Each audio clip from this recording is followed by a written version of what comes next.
식민지 시대 한민족의 끈질긴 생존과 투쟁의 이민사를 다룬 대서사시 아리랑.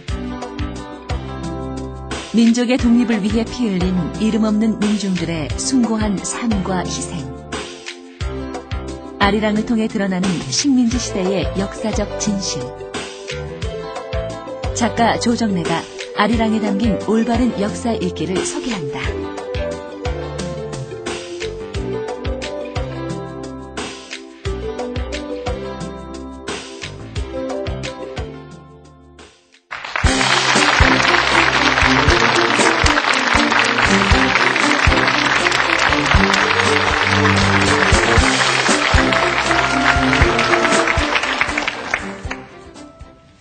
이번 시간에는 아리랑에 대한 이야기를 하도록 하겠습니다. 아리랑이 일제 36년의 핍박과 고통에 대한 이야기를 썼는데 왜 그 제목이 하필 아리랑인가? 독자들은 그 문제부터 의문을 풀고 싶어 합니다. 여러분들 아십니까? 왜 아리랑이죠? 그거 들으려고 여기 왔지. 지금 우리가 부르고 있는 애국가라고 하는 것은 일제시대에 있었지만 대중적으로 불리지 못했습니다. 국가가 없으니까 그 누구가 애국가로 불러라 하는 조직화를 못해서 일제시대의 애국가가 바로 아리랑이었기 때문에 아리랑을 아주 쉽게 제목으로 정했던 겁니다. 어떻게 애국가였는가 보신 분들 계신지 모르겠는데 정신대 문제를 어느 방송에서 특별 취재를 하느라고 태평양 여러 군도를 돌아다녔는데 거기에서 한국 사람들을 본 일이 있는가? 네, 남자도 봤고 여자도 봤다. 그들이 기억에 남는 게 뭐가 있는가? 했더니 이빨이 다 빠진 80 노인네가 두 마디를 했어요. 아리랑 그리고 담배 줘. 거기에 끌려와 있던 노무자 남자들은 일본 놈들이 부려먹으면서 담배도 안 줬어요. 그래서 그저 본통들 만나면 담배 좀 줘. 그리고 정신대로 끌려가서 성노예가 된 여자들은 바다를 바라보면서 고향에 있는 바다를 바라보면서 아리랑을 하염없이 불렀다는 얘기죠. 그러니까 이미 50년 전에 어느 이민족이 자기들 땅에 와가지고 모르다 갔는데 그들에게 기억될 정도로 아리랑을 계속 불렀다는 이야기죠. 그리고 하와이에 가 있던 우리 교포들이 모임이 있을 때마다 부른 노래가 또 아리랑. 그리고 만주 벌판에서 독립투쟁을 했던 독립군들이 불렀던 노래도 아리랑. 연해주에서부터 중앙아시아까지 강제 이주를 당하는 동안에 20만 명이 출발해서 한 달 동안에 10만 명이 얼어 죽고 굶어 죽고 총 맞아 죽고 중앙아시아까지 갈 때 그들이 부른 노래가 아리랑이었습니다. 그래서 아리랑이라는 제목을 붙였고 그리고 아리랑 12권을 읽는 동안에 여러분들은 아리랑이라는 노래가 중간중간에 배경음악으로 흐르고 있는 것을 느끼셨을 거예요. 못 느끼신 분들은 바보. 그래서 우리 민족의 혼이 깃들여 있는 노래가 아리랑이었기 때문에 당연히 그렇게 제목을 붙여야 한다. 그래서 붙였는데 제 소설 아리랑이 나온 다음부터 아리랑이는 술집도 많이 생기고 바도 생기고 음식점도 생기고 좋은 일이죠. 그리고 지금 아리랑이라는 노래가 가지고 있는 힘은 소련 치하에서 소수민족을 인정하지 않았습니다. 그래서 그들은 소수민족의 언어를 완전히 박탈해서 못 쓰게 했어요. 강제적으로. 그래서 지금 중앙아시아나 연해주에 있는 우리 동포 3세들은 우리말을 못합니다. 그래서 소련이 무너진 다음에 사하린 같은 데 가면은 우리나라 방송을 2시간씩 하는데 그들이 그 방송을 보면서 우리말을 배웁니다. 근데 타슈켄트에 있는 음악하는 젊은이가 아리랑 악보를 주니까 그것을 기타로 한 5분 연습을 하더니 구성지게 아리랑을 부를 수 있는 겁니다. 우리 민요는 우리의 영혼 속에 유전이자처럼 그렇게 흐르고 있다.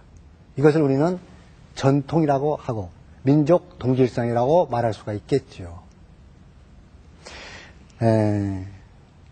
그런데 태백산맥을 10권을 썼으면 됐지. 무엇 때문에 또 아리랑을 12권을 썼는가? 긴 소설을 써서 책값을 비싸게 해서 돈을 많이 받고 벌기 위해서 그랬습니까? 막 그랬을지도 모르지요. 문제는 우리에게 첫 시간에 말했던 역사 왜곡이란 것이 무엇인지를 여러분들은 드디어 실감을 하게 될 것입니다. 우리의 식민지의 역사는 우리 민족이 공통적으로 공유할 수 있는, 공유해야 하는 우리 민족 순환의 역사고 그 순환 속에서 투쟁한 승리의 역사입니다.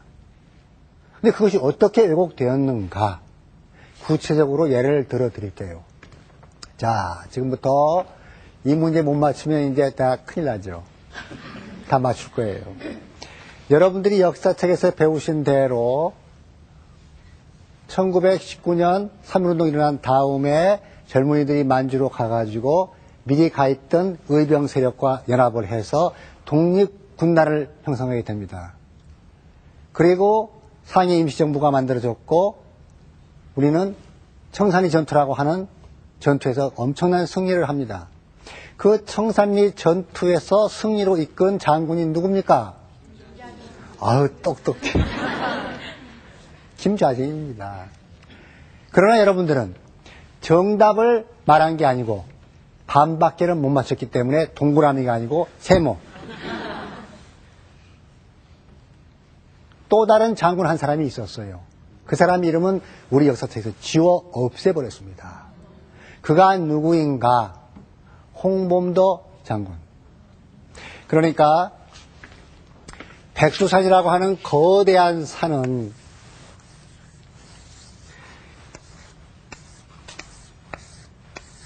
반은 한반도로, 반은 만주 쪽으로 뻗어 내려갑니다. 그 산줄기들이 70리에서부터 80리까지 긴 산줄기들이 펼쳐져 있습니다. 이 긴 산줄기 하나가 청산리 골짜기. 그 옆에 있는 골짜기가 어랑촌 골짜기. 김좌진은 청산리에서 그리고 홍범도 장군은 어랑촌에서 협공을 가해서 일본 놈들을 유인해서 하룻밤에 3,400여 명을 죽이거나 부상하게 만들어버린 엄청난 승리였습니다. 그런데 왜 남쪽에서는 한 사람을 지우고 한 사람만 썼는가? 홍범도 장군이 사회주의자이기 때문에 그의 이름을 지워버렸습니다. 민족주의자의 투쟁만 기록한 거예요. 북쪽에서는 무슨 일이 벌어졌겠어요? 정반대로 홍범도 장군 이름만 쓰고 김대중 장군 이름을 지워버렸어요. 자, 여러분 지금 집중해야 합니다. 분단의 역사, 우리 분단의 역사는 우리가 살고 있는 분단된 이후의 진실만 가린 것이 아니고 그 전 식민지 역사까지도 이렇게 자기들의 입맛에 맞도록 기록을 한 것이다. 이 사실을 여러분들은 몰랐잖아요. 역사가 진실이라고 믿었잖아요. 그 속아온 것에 대한 책임을 역사는 묻게 될 것입니다. 언제 묻는가? 우리가 언젠가는 통일이 될 것입니다. 그 통일의 날이 10년 후일지 50년 후일지 그건 모르지만 반드시 통일이 될 것입니다. 우리 민족의 역사를 5,000년이라고 합니다. 그러면 앞으로 또 5,000년 역사가 계속될 겁니다.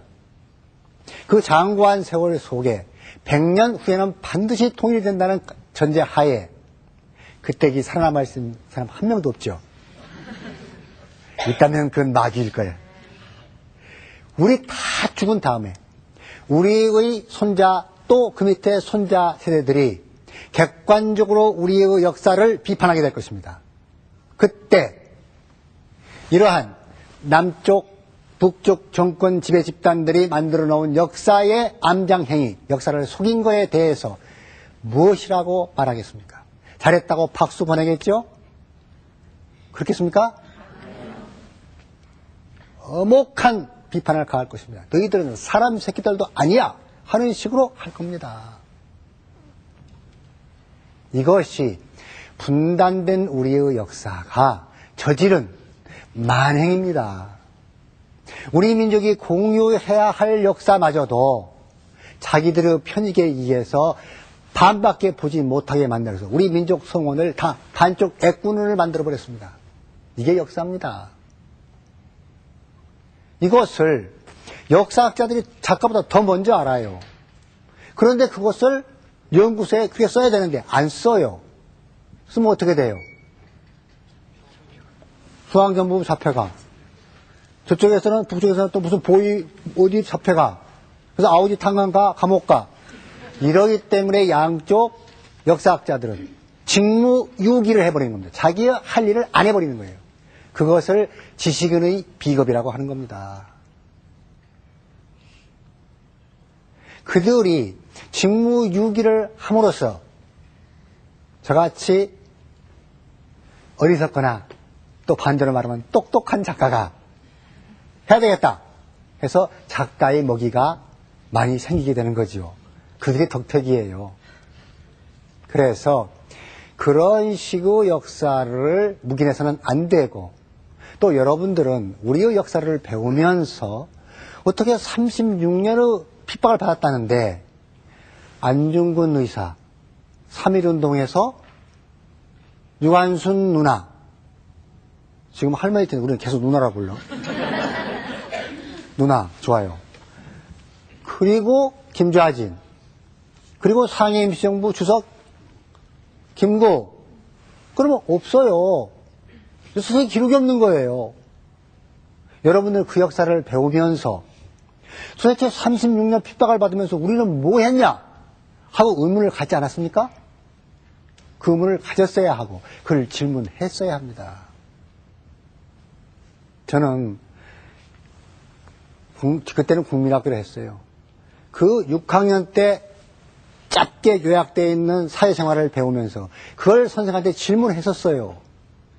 그랬더니 사범학교를 갓 졸업하고 오신 젊은 선생님이 뭐라고 했냐면 건방진 놈 다음에 크면 알 거야.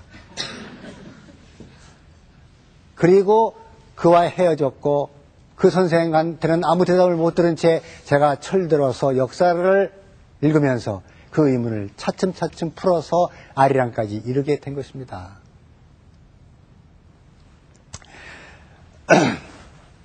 남과 북이 동시에 지난 역사까지를 그렇게 한 범죄에 대해서 이건 범죄입니다. 역사 범죄예요.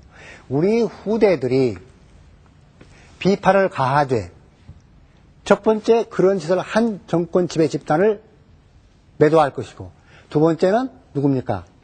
역사학자들을 비판할 것이고 세 번째는 무엇입니까? 작가를 하게 됩니다. 그 작가를 하게 되는 이유는 작가가 그 시대의 산소 역할을 해야 되기 때문에 책임충을 당합니다. 그 다음 뭡니까? 그 시대를 당대를 살았던 지식인들 전부가 매도를 당하게 됩니다. 저는 그러한 역사 비판의 매도를 모면하기 위해서라도 그리고 반토막 나버린 역사 진실을 찾기 위해서라도 아리랑이라는 소설을 쓰지 않을 수가 없었습니다. 그럼 여러분 후대들이 이 시대의 정치적 사회적 만행에 대해서 비판하되 무엇이라고 하겠습니까? 6글자로 딱 할 수 있어요. 이런 짓을 한 세력에 대해서 뭐라고 비판하겠어요? 6글자. 사회과학 용어예요. 어디 해보세요.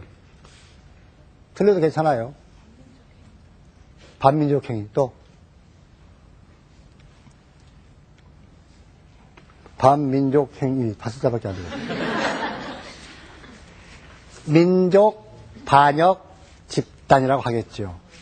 그렇죠? 우리는 오늘을 사는 현실 속에서 민족 반역을 계속 해온 것이 분단 역사의 비극이고, 분단 역사 속에서 분단 정권을 가지고 있는 자들이 한 소행입니다. 이 부분을 명확하게 아셔야 우리가 서 있는 자리가 어딘지를 밝히게 됩니다. 저는 그래서 아리랑에서 사회주의자들 그리고 민족주의자들이 전부 우리 민족의 성원이다. 그러므로 그걸 전부 다 써야만 올바르게 역사 복원이 된다는 의지를 가지고 아리랑을 쓰기 시작한 것입니다. 그러니까 아리랑을 읽으신 분들은 어느 시기까지 민족주의 투쟁, 어느 시기까지 사회주의자의 투쟁이 연결되었고 우리가 어떤 투쟁을 했는가를 명확하게 알게 됩니다. 우리는 세계에서 19세기부터 20세기에 걸치는 동안에 강대국이라는 나라들이 식민지 지배를 엄청나게 했습니다.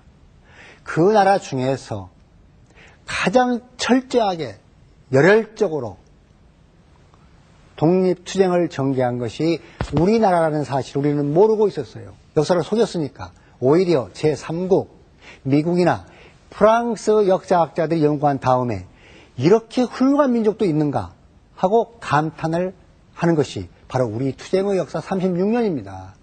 그런데도 투쟁을 안 한 것처럼 되어버렸단 말이죠. 우리의 민족투쟁은 1921년 청산리 전투를 기점으로 해서 민족주의자의 투쟁이 끝납니다. 그리고 그 다음에 1925년에 조선공산당이 만들어지고 그 조선공산당이 소련 혁명을 한 레닌에 의해서 식민지 지배를 받고 있는 약소 민족들의 해방을 우리는 돕겠다고 세계에다 공언을 했습니다. 그리고 한국 독립투쟁 자금으로 엄청난 돈을 지원을 했어요. 그때부터 이동희 장군이 그 돈을 받았는데 그 후부터 모든 세력들이 상해 임시정부까지 그 돈 일부가 갔지요. 그래서 사회주의 투쟁으로 옮겨가면서 세계의 물결에 따라서 사회주의자들이 된 것입니다. 그들은 공산혁명이 목적이 아니었고 우리의 민족의 해방을 위해서는 그 어떤 것이든 다 받아들여서 수단으로 삼을 수밖에 없다. 옳은 것이지요. 그래서 최근에 이 참여정권이 쓴 다음에 대통령이 말했잖아요. 사회주의라도 독립운동가로 인정해야 한다. 그 운동이 지금 시작되고 있는 건데 이것은 역사의 발견으로서 굉장히 중요한 일입니다. 예. 그러한 목적을 가지고 제가 중국을 1990년에 최초로 이제 현장 취재를 가는데 박창욱 교수라는 분이 제가 인터뷰를 하는데 역사학자인데 그분께서 그래요. 어떻게 해서 젊은이가 그런 생각을 할 수 있었느냐. 1990년이면 지금부터 15년 전입니다. 나에게도 젊은 시절이 있었어요. 그때 환갑이었던 그분이 저를 보니까 기특하단 말이죠. 어떻게 그런 생각을 한국에서 할 수 있느냐. 그건 작가가 마땅히 해야 될 일이라고 생각한다. 그래서 온 거다. 그래서 그분이 이틀에 걸쳐서 엄청나게 많은 양의 자료를 주면서 증언을 해 주셨습니다. 그리고 나서 6, 7년이 지나서 그분과 강만길 교수가 함께 만나가지고 그 잘못되어 있는 역사의 기록을 제대로 복원시키자 하는 일을 인터뷰를 했는데 그 일이 제대로 진척이 안 된 채로 오늘에 이르고 있습니다. 그래서 1925년을 기점으로 해서 사회주의 투쟁이 격렬하게 일어나고 그 사회주의자의 투쟁들이 중국 공산당과 연합을 해서 동북 항일연군이라는 만주 일대 전부를 장악하는 독립투쟁을 전개하게 됩니다.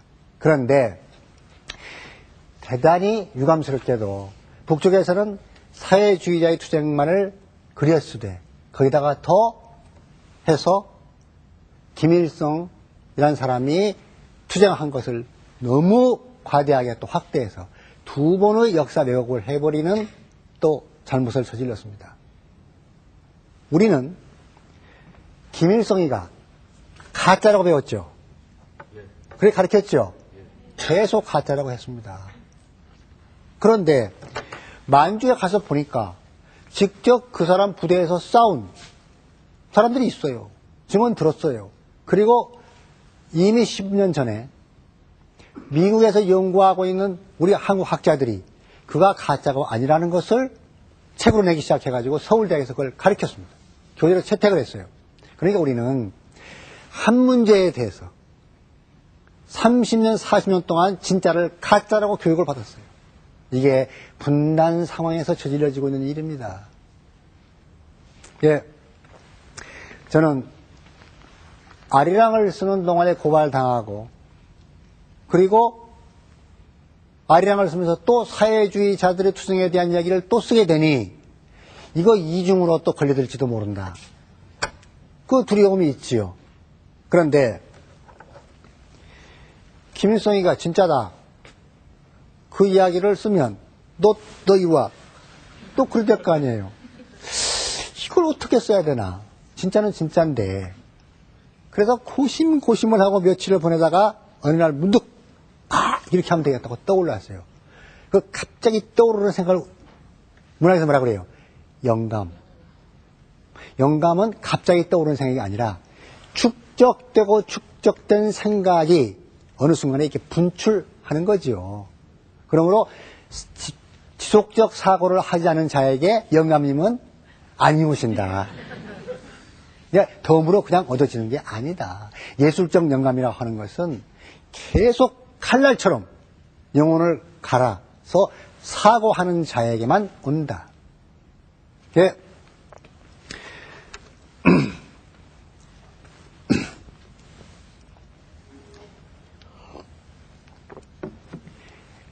보천부로 그들이 김일성 부대가 들어온 것은 사실인데 이것을 그 당시에 조선일보, 동아일보가 호외로 발견을 했어요. 얼마나 큰 사건이면 호외로 발견했냐 말이에요. 상황이 어떤 거냐. 만주를 침략한 일본은 압록강 두만강변에다가 30m 간격으로 자기 군대를 배치하고 그 사이사이에다가는 우리 그 당시에 조선 사람들을 강제로 끌어다가 보초를 세워서 완전 무결하게 독립군을 차단했다고 장담을 했었어요. 그런데 보천부를 한 부대가 치고 들어와서 주제소풀 태우고 먹 해가지고 가버렸단 말이에요. 너무 놀래가지고 호해가 만들어졌어요. 그래서 그 동아일보 호해를 아리랑 계신 분 다 아시지요? 호해를 그대로 옮겨놨어요. 그러니까 내가 쓴 것이 아니고 그때 그 이야기였다. 그러니까 저는 피해갈 수 있잖아요. 제가 한 건 딱 한 가지예요. 그 사람들이 호해를 낼 때 습격이라고 해서 습격. 이 습격이란 말은 뭡니까? 적이 갑자기 치고 들어온 거죠. 적이. 조선 총독부에서 볼 때 습격이지 우리 민족 입장에서 볼 때는 뭐예요? 뭐라고 말할 수 있을까? 정당방위 아니고 만주에서부터 일로 들어왔으니까 나아가서 쳤다. 진공. 그래서 진공이란 말만 내가 바꿨어요.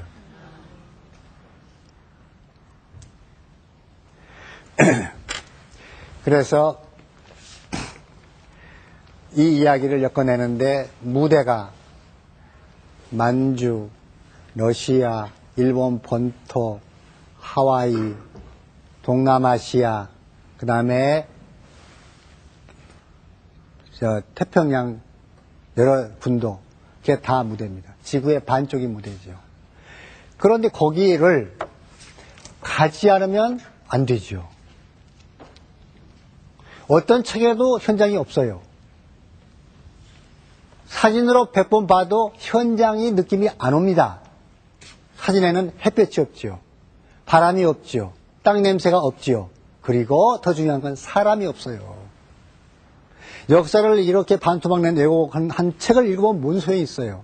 현장에 가야만 진실이 있는 거죠. 그 당시 사람이 다 죽고 없는데 무슨 진실이 있느냐? 아니에요. 인간은 자기가 겪은 통렬한 슬픈 교통스러운 이야기일수록 전하는 구전력을 가지고 있는 짐승이에요. 그래서 우리 무식하다고 말하는 할머니들이 말하기를 내가 살아온 평생의 이야기를 이야기책으로 쓰면 10권도 될 거야 하죠. 사람들은 뭔가 자기 이야기를 쓰고서 남기고 싶어하는 본능이 있어요. 그래서 현장에 가면 자기 할아버지, 그 증조 할아버지 이야기들을 다 담고 있단 말이죠. 그래서 현장을 가야 합니다. 자, 실감나게 이야기하면 하와이를 갔어요. 하와이를 가는데 제일 먼저 눈에 띄는 게 뭐예요? 나무예요, 나무. 나무 중에 어떤 나무? 야자수. 전혀 우리 집에서 볼 수 없잖아요. 큰 놈이 서 있는데 잎이 이렇게 그냥 멍성하게 나 있는 이놈이 서 있어요. 지금으로부터 100년 전에 외국이랑 가본 적이 없는 사람들이 거기에 갔을 때 얼마나 황당했겠어요. 우리 산천과 전혀 다른 나무를 봤을 때 직감으로 이렇게 탁 물었죠. 아, 저걸 써야 된다. 다름에 대한 느낌을 한마디로 해야 되니까. 그리고 두 번째, 땅이 시뻘개요. 그것은 과학적으로 말하면 거기가 화산토기 때문에 땅이 익어서 시뻘건 거예요. 근데 우리는 흔히 하와이에 간 우리 동포들을 이민이라고 말합니다. 이민. 근데 과연 이민이냐? 아니에요. 노예예요, 노예. 채찍을 맞고 말채찍을 맞아가면서 피를 흘리면서 노동을 했단 말이죠. 내가 만약에 책으로만 봤다면 이민이라고 썼을 거예요. 가서 취재를 해보니까 아닌 거야. 자기 할아버지들이 전부 채찍 맞고 노동했어요. 그때 느낌이 채찍을 맞고 흘린 피가 땅에 스며서 땅이 시뻘게 된 것이다 하고 머리에 딱 들어와요. 이것도 영감이에요. 그러면 과학적으로 볼 때는 그건 말이 안 되지만 예술, 문학으로 들어오면 그러한 상상력은 당연한 것으로 받아들여지는 게 문학의 힘이다. 그렇죠? 그러니 거기 안 갔더라면 어떤 그런 느낌이 오겠냔 말이죠. 그래서 현장을 찾아가는 겁니다. 그리고 만주에 가면 만주 벌판이라는 것이 길림에서부터 이미 갔다 오신 분들 계시겠지만 장춘하는 데까지 기차를 타고 가는데 4시간, 5시간 달리는데 상이 하나도 없어요. 망망한 벌판이에요. 구름만 좀씩 있어요. 물결, 느린 물결이 치듯이. 거기에 논들이 계속 펼쳐지고 있는데 그 논들은 누가 만든 것이다? 바로 우리 조선 사람들이 가서 다 개간한 거예요. 이런 식의 구름이 계속 펼쳐지는데 중국 사람들은 이 위에다가 밀만 심어 먹었어요. 한국 사람들이 가가지고 이 밑에 부분에 물고기인데 가가지고 논을 일궜다고요. 그래서 한국 사람들을 중국 사람들이 말하기를 매기. 물만 찾아다니는 매기다. 중국 만주 일대의 논은 전부 우리 조선 사람이 개간했다 해도 틀림없는 사실이고 중국 사람들한테 농사 짓는 법을 지금도 가르쳐주고 있는 게 우리 조선족들입니다. 그들은 이 땅이 임자가 없는 땅인 줄 알고 간 거예요. 그래서 농사를 지어놓고 추수를 하려고 하니까 누가 나타났어요? 마적이라는 말탄. 그 사람들이 마적도 아니고 자기 땅 지주의 예하 부대원들이에요. 걔들이 가지고 우리 땅이니까 돈 내놔 해서 50%를 뺏겼어요. 나머지 50%를 가지고 다 자기가 먹었냐? 아니에요. 독립군이 있는 것은 누구 때문에 존재합니까? 독립군한테 먹을 걸 주고 입을 걸 주고 총 살 걸 주는 후원 세력이 있기 때문에 존재하는 거 아닙니까? 그 후원 세력의 노릇을 만주에 가 있는 동포들이 다 한 거예요. 그래서 그 소작 뺏긴 논의 3분의 1이 군전, 군인의 돈 대주는, 군비를 대주는 군전, 그 다음에 자식을 가르치는 학전, 학비되는, 그 다음에 생전, 먹고 사는, 이 3등분을 해가지고 여기서 30년을 넘게 살아온 사람들이 만주 동포들입니다. 물론 거기에는 친일파에게 붙어서 민족 팔아먹은 놈도 있겠지요. 그러나 90%가 다 이렇게 독립군들을 매겨 살린 그들이라는 것을 우리는 알아야 되고 그들에게 역사적 책무를 느껴야 합니다. 그리고 러시아에 가니까 아무르강, 흑룡강이라는 게 소련과 러시아의 국경이죠. 가운데가. 그 폭이 백리입니다. 백리. 그러니까 강이 아니라 바다. 거기에 영하 40도가 되면 얼음 두께가 2m 두께가 됩니다. 거기에 추럭이 쌀을 싣고 왔다 갔다 하는 걸 제 눈으로 봤어요. 그 추위 속에 이 깨알만씩 움직이는 게 있어요. 그게 사람이에요. 그 얼음을 뚫고 철갑상어를 낚아 올리는 거예요. 그 철갑상어를 그때부터 지금까지 낚아 올리는 사람은 누구예요? 고려인. 거기서는 고려인이라고 하죠. 우리 동포들이에요. 너무 추워가지고 딴 사람들은 절대로 그거 안 한대요. 러시아 사람들은. 우리 민족만 그걸 해가지고 러시아 잘 사는 사람한테 팔아가지고 독립자금 되고 학비 되고 그렇게 자식들을 가르쳤어요. 우리 민족이 얼마나 줄기차게 삶을 유지하는 존재들인가를 현장에 가면서 계속 확인하면서 그리고 아까 말한 20만 명의 연해주에 있던 사람들을 1937년에 갑작스럽게 11월 달에 여기는 우리는 11월은 별로 안 춥지만 그래서 거기는 11월 되면 영하 20도로 내려가 버립니다. 거의 중앙아시아까지 칠고 가면서 10만 명을 죽였는데 그 가운데 가면 거기에 또 논이 있습니다. 그 논 위에 길을 넘는 잡초가 우대 있고 그 옆에 허물어진 집 옆에는 이렇게 공동으로 썼던 맷돌들이 놓여 있어요. 그걸 보면서 민족의 순환이 얼마나 처절하고 국가 없는 민족에게 얼마나 슬픈 존재인가를 온몸으로 체득하게 됩니다. 그러므로 내가 쓰는 글이 아무리 힘들더라도 반드시 이건 써야 되겠다 하는 각오를 다지게 됩니다. 일제 30년 동안에 우리 민족이 죽은 수가 400만입니다. 여러분, 돈 400만 원이 아니에요. 사람 400만입니다. 400만 명이 죽었는데 저는 원고를 2만 매를 쓸 작정을 했습니다. 저는 손으로 지금도 원신, 컴맹 손으로 원고를 쓰는데 그때는 더 말할 것도 없었죠. 그걸 쓰면서 제가 저 스스로에게 경고한 게 있습니다. 내가 2만 장을 쓴다 하더라도 내가 쓸 수 있는 글자 수는 몇 개인가? 원고지 한 장에 200자거든요. 2만 자면 2는 400만이 되지요. 거기서 띄어쓰기가 원고지 한 장에 약 30칸이 나옵니다. 그걸 빼버리면 360만에서 350만 밖에 안 돼요. 내가 쓰는 그레타 하는 글자 하나까지도 핍박받고 죽어간 우리 민족의 목숨 하나라는 것을 제 스스로에게 주입한 거예요.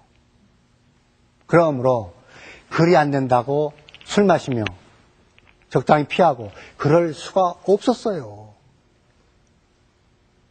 내가 만약 그 시대에 살았으면 어떻게 했었을 것인가. 나도 싸우다 죽었어야 된다. 그것이 올바른 역사의 지형이다. 질 줄 알면 안 싸운다? 그건 아니다. 질 줄 알면서 싸우는 것, 그것이 민족의 자존을 세우는 일이다. 그래서 제가 아련에서 하고 싶은 말이었기 때문에 제가 그때 독립군으로 나갔다 하는 절감을 스스로 하기 위해서 글자 한자 한자가 우리 동포들 죽어간 목숨이라고 생각했던 거예요. 그런 결심을 하고 글을 쓰고 있는데 고발을 당하고 고발당해가지고 수사당하면서 소설 중단하고 그럴 때 작가로서 느끼는 비애가 오직했겠는가. 옳은 일을 하고자 하는 작가를 이런 식으로 계속 방해를 한다면 과연 이것이 살만한 땅인가. 그러면서 제가 생각한 것이 분단시대에 태어난 작가로서 그 정도의 고통과 방해는 당연히 받아야 될 순환이다. 그러므로 나를 고발한 자들을 나는 성인 군자 아니니까 예수 가운데 도막 아니니까 그들을 용서할 수는 없더라도 그들이 가지고 있는 상처가 있으니까 이해를 하도록 노력하자 해서 넓은 마음으로 그들을 이해하려고 노력을 해왔습니다. 우리가 역사 앞에서 정직해야 하고 최소한 그 시대를 못 살았으면 그것이 나의 전신의 모습이라고 하는 것을 인식하면서 그 역사를 올바로 알려고 노력하는 것, 그것이 최소한 공동체를 이루고 사는 사람들의 몫입니다. 책임입니다. 그 책임 없이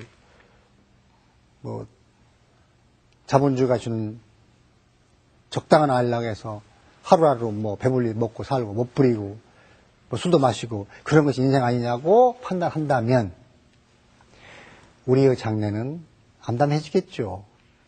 우리는 지금 행복한 땅에 사는 것이 아니고 지금도 분단 상태가 되어 있고 그 분단은 우리들에게 올바르게 서게 하는 끝없는 역사적 요구를 하고 있다는 사실을 잊어버리면 안 됩니다. 매일 생각할 수는 없더라도 하루 종일 생각할 수는 없더라도 하루에 1분쯤 아니면 열흘에 1분쯤씩은 생각하셔야 우리 공동체로 사는 기본 임무를 하는 것입니다. 우리가 우리 스스로에게 놀라는 것은 IMF 왔을 때 거리에서 모금하는 돈이 더 많이 거쳤습니다. 작년에 재작년에 경제가 너무 나쁘다고 하는데 금년에 돈이 더 많이 거쳤습니다. 이것이 우리들이 확인하는 희망입니다. 모두의 고통을 서로 나눠갖고자 하는 그 고마운 마음들이 우리 사회를 이끌어가는 원천이고 힘입니다. 그렇듯이 우리 이웃의 고통을 알듯이 우리 선조들이 살고 간 역사의 고통을 내 것으로 체화하는 것, 육화시키는 것, 그것도 올바른 미래를 후대들에게 넘겨줄 수 있는 것이라는 것을 항상 잊어버리지 마시기 바랍니다. 제가 들고 있는 이것은 호두인데 제가 아리랑을 중간쯤 썼을 때 너무 많이 부려먹어서 이 오른쪽 관절이 어긋나 버렸습니다. 온 팔이 다 마비가 됩니다. 그래서 침을 2달 동안 맞고 치료를 했는데 완치가 안 돼서 아리랑을 거의 끝낼 때는 이 부분이 완전히 돌덩이처럼 굳어서 손이 글씨가 안 쓰여지지 못해 버렸습니다. 그때 의사가 물리치료를 해라 하면서 권한 게 이거였습니다. 그리고 맨손체조를 열심히 해서 완치를 시켜서 한강을 또 손으로 썼고 그때 돌렸던 것은 지금 김제 아리랑 문학관에 전시되어 있습니다. 이건 2번째 바꾼 겁니다. 앞으로 더 많이 쓰고 싶은 욕심 때문에 이렇게 하고 있어요.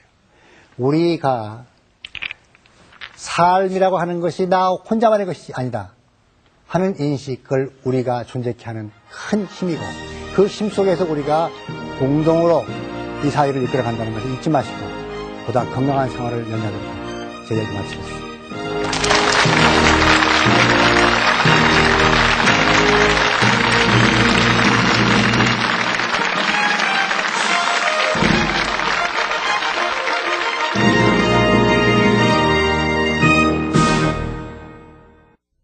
어느 이민족이 자기들 땅에 와가지고 모르다 갔는데 그들에게 기억될 정도로 아리랑을 계속 불렀다는 이야기죠.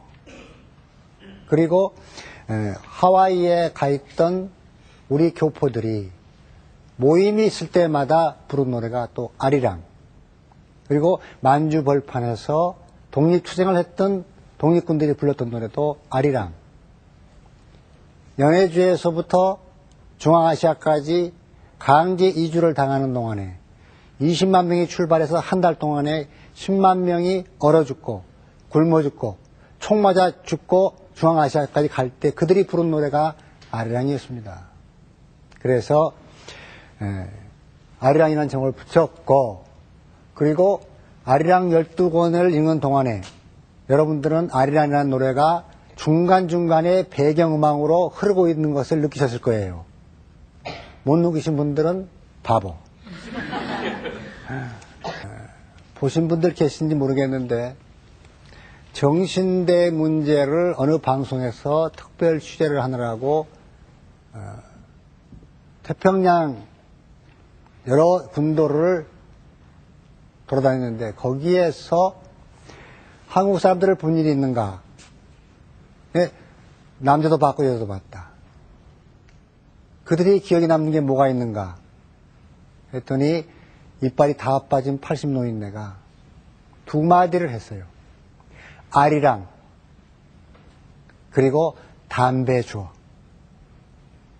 거기에 끌려와 있던 노무자 남자들은 일본 놈들이 부려먹으면서 담배도 안 줬어요. 그래서 그저 본토인들 만나면 담배 좀 줘.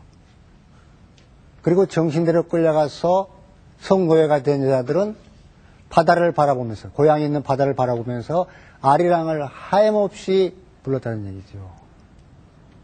그러니까 이미 50년 전에, 그래서 우리 민족의 혼이 깃들여 있는 노래가 아리랑이었기 때문에 당연히 그렇게 제목을 붙여야 한다 해서 붙였는데,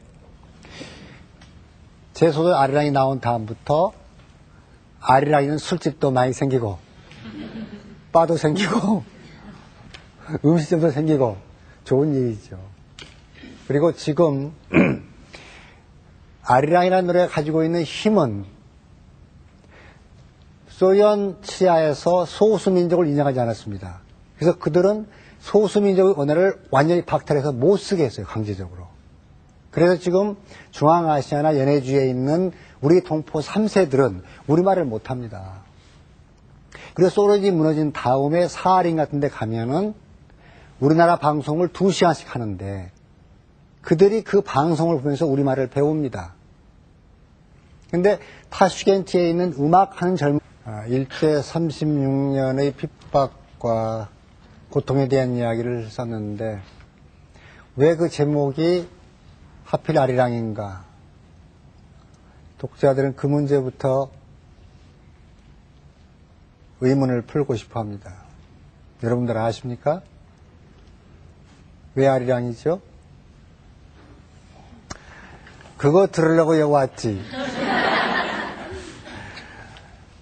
지금 우리가 부르고 있는 애국가라고 하는 것은 일제시대에 있었지만 대중적으로 불리지 못했습니다. 국가가 없으니까 그 누구가 애국가로 불러라 하는 조직화를 못해서 일제시대의 애국가가 바로 아리랑이었기 때문에 아리랑을 아주 쉽게 제목으로 정했던 겁니다. 어떻게 애국가였는가?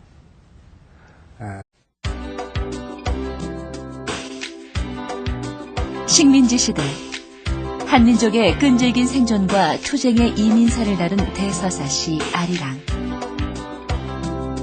민족의 독립을 위해 피 흘린 이름 없는 민중들의 숭고한 삶과 희생.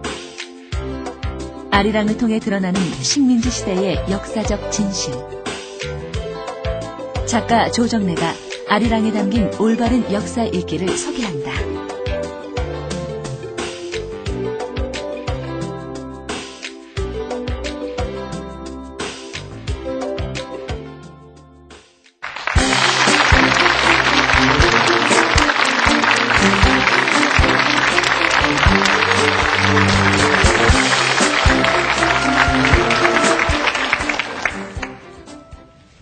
이번 시간에는 아리랑에 대한 이야기를 하도록 하겠습니다. 아리랑이